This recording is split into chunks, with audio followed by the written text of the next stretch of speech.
Welcome to ThaiLawForum. We're here today with Martin Sorensen, the co-founder and managing director of online clothing company Where You Want. Hi Martin, thank you very much for joining us today. Thanks for inviting me. Can you start first by telling us a little bit more about the concept behind Where You Want?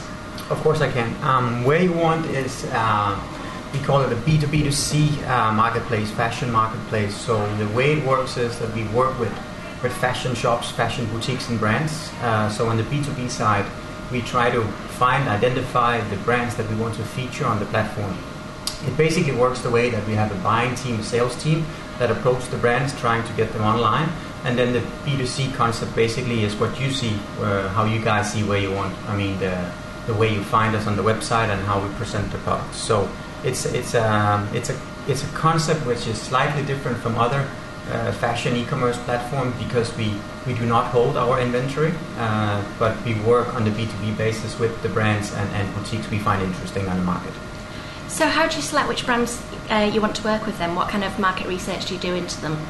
One of the main features is, of course, to identify upcoming or new brands that would be interesting to the Thai people. Another way to look at it is that in any country in the world, I mean, best performing brands will always be the ones that people know already, meaning the brands that people are searching for, whether it's searching for them offline or online. So what we do, for example, is that we try to identify the amount of search volume in Google, the amount of followers on Facebook a brand might have, and according to that, we will identify it as a well-known brand or a brand that we find attractive to the website. So it's a mix of let's say, upcoming new brands and the more established, well-known international brands. So you work then with both international and with local companies, local Thai companies? Yes, we do. I mean, we source all products from Thailand, meaning that even the international brands, we source them from Thai distributors. So that means when getting Converse or Onitsuka Tiger, that's brands which has been sourced via distributors locally in Thailand. Of course, for the Thai brands, naturally they're sourced from here as well. And who's your target audience? Are you looking for Thais, expats, a mixture? I mean, I would say that of course the main target would be Thais, because that's where the mass in terms of orders will be.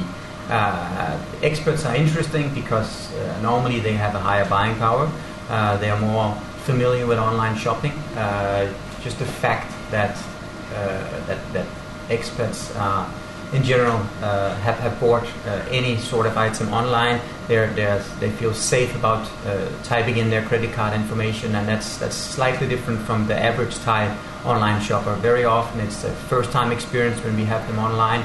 They feel a bit more insecure. Can I trust this way of payment? Do I trust the website? Is it original brands, etc.?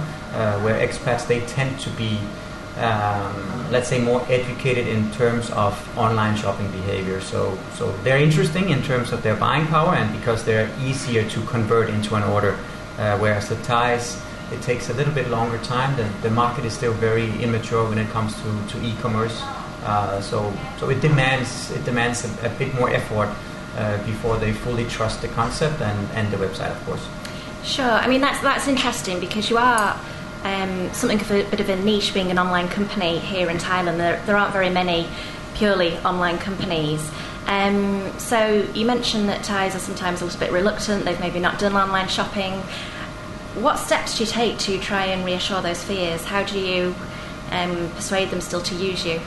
There's different approach. I think one of the main thing is that we need to work with partners who's already trusted in the market. That means if we work with brands that people already trust, that could be the international brands, for example. I think that's kind of a green card for Where You Want, that if we have brands which is sold internationally, which is sold in the big department stores, then Thais, when they see that, they feel that, wow, if these brands are selling on this platform and they're trusting this platform, then why shouldn't I trust that platform? Then there's another aspect. There's the way of payment, doing the payment, right? So to overcome that hurdle, if I can say so, what we do is we provide COD, which is cash on delivery, especially for first-time buyers. There's many people living outside of Bangkok who doesn't have a credit card, might find it difficult to pay for the items. Then cash on delivery is really working really well. A larger proportion of the transactions volume actually is paid with cash on delivery. So you deliver not just to Bangkok then, but to all areas of Thailand, or just Bangkok's outer regions? Or? We actually deliver worldwide. Oh, okay. That being said, the largest amount of the orders is of course in Thailand. If you look at Thailand and zoom in, then the proportions of the orders would be majority going outside of Bangkok now.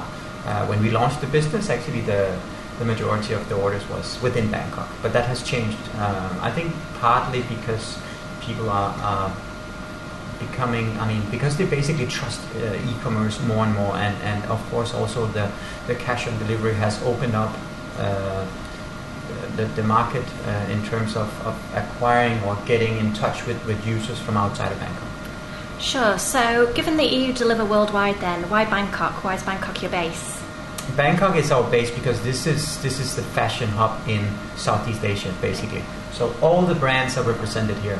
If you take a look at Thailand, of course you will find shopping malls in some of the other major cities like Chiang Mai or Pattaya, Phuket, Khon Kaen, etc. But if you want to find the international brands, and if you want to find the niche Thai designers, Bangkok is the place to be. Also comparing with some of the other Southeast Asian markets, Thailand has marketed itself as a fashion mecca of Southeast Asia, if you can put it that way. So this is the place to be, without a doubt. This is also where we get all the inventory from, basically. All distributors, all the merchant, all the brands, more or less, they are located in Bangkok. Okay, that's interesting. Yeah. So, what are some of the challenges and obstacles you find about running a business in Thailand? Oh, there's a few. I think first of all, being a foreigner, it takes a bit of time before you fully understand the working behavior, culture, and how you deal and cooperate with Thais internally in the office, staff, but also externally with partners. How you get meetings running smoothly, how you recruit people, how you motivate them and make them passionate about working for your company. So first of all, I think the main thing is to understand Thai people, the culture, working behavior, ethics, etc. When you get to know that, many things becomes easier. If facing challenges, which I guess most foreigners they will do sooner or later during that process, I would say a good HR person which can find the let's say the connection between the Thai culture and in this case the foreigners which comes with different culture from Europe or US, for example. I think that's a smart move to find that person who can bridge the gap. Sure.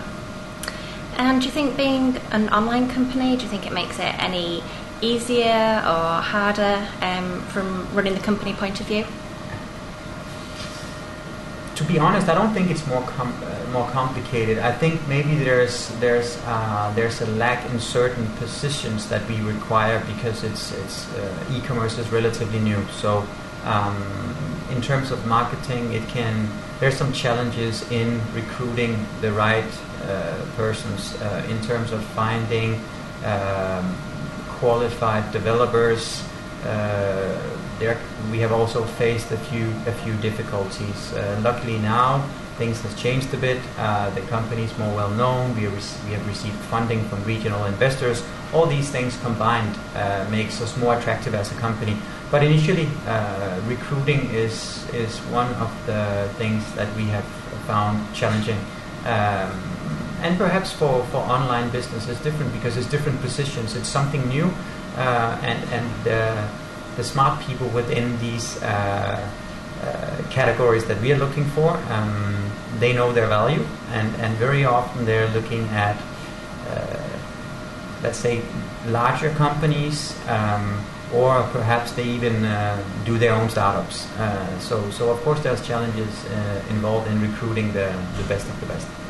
Sure. So again, touching on the fact that you're in a bit of a niche here, how do you go about marketing yourselves? Well, we have an internal team, and then we have also recently made an advisory board in the company, and that advisory board consists of different people, here under people from successful companies in Europe. So I would say it's a mix of local experts combined with people who has the right knowledge from Europe in terms of e-commerce and in particular fashion. So I think that mix between what already works in Europe combined with the local expertise from Thailand and how to get along. I mean, also the whole thing that the language is so difficult and so different, right? I mean, the whole way of in terms of marketing, online marketing, I mean, we need someone who understands the language to bid for the right keywords, to make sure that we rank in Google in Thai language. That's impossible to do with only experts from the Western world. So of course we need to have a team which is a mix of the best from both worlds. Sure. And what about online currency? Have you ever considered using Bitcoin, for example? To be honest, not right now. I think that the as I mentioned before, cash on delivery is right now what drives a lot of growth for us. It's all new enough for people without adding more to the equation. I think in Thailand, cash is still king somehow, right? I mean, especially for upcountry people, many of them still doesn't have credit cards. The penetration of credit card is quite low.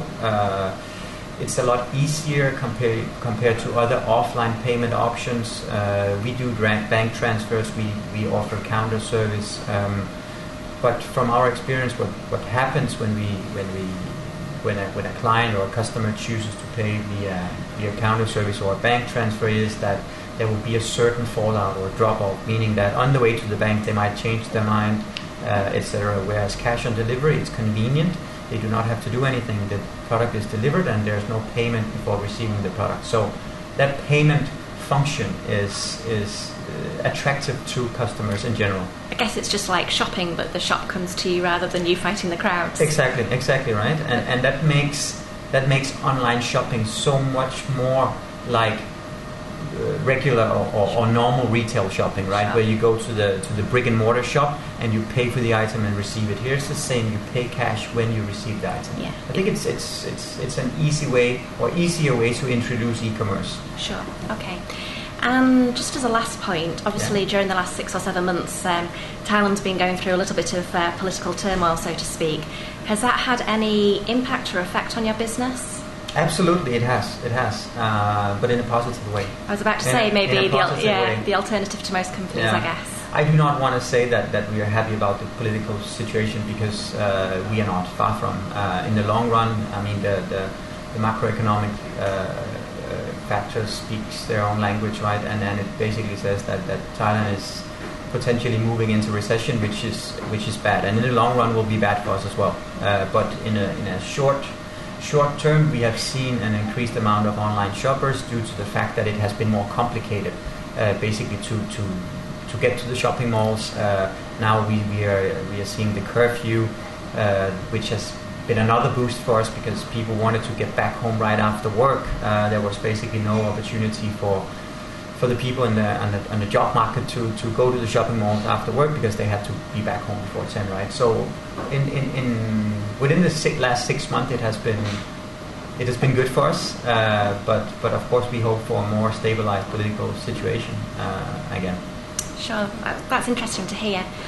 Is there anything else you feel that we should know about your company? I think what's interesting is that e-commerce in general is growing really fast here in the region and also in Thailand in particular. Where you want as one of the first fashion e-commerce companies, we have basically put our print on the market for a couple of years now, raising funds and trying to in the future explore new markets. It will be interesting to see within the next 6 months to a year. I'm sure there will be a lot of other big players on the market, and frankly speaking, we are quite happy about that. Competition is something that we welcome, especially because the market, I mean, online shopping in general is such a small proportion of the total transaction within the fashion world, meaning that the potential is huge, and we basically need more and more players in the market to explore that potential to the maximum, basically, right? So within the next 6 months to a year, let's see what happens. I'm sure there will be a lot more big international players entering the market. Thank you very much for joining us today. You're welcome.